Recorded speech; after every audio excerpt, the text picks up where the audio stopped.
আসসালামু আলাইকুম এভরিওয়ান, কেমন আছেন আপনারা? আলহামদুলিল্লাহ আমি ভালো আছি। আমার বাবা মা দুজনেই মারা গেছে, তাই তাদের উদ্দেশ্যে কয়েকজন হাফেজ, হুজুর আর পাড়া প্রতিবেশী আত্মীয় স্বজনকে দাওয়াত করেছি।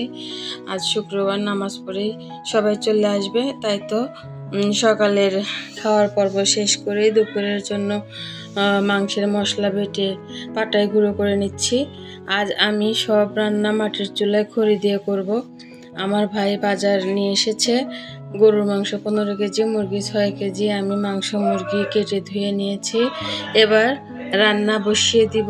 প্রথমে আমি পায়েস চড়িয়ে দিয়েছি, তারপর ডাল, পটল ভাজি করছে আমার ভাইয়ের বউ গ্যাসের চুলায়।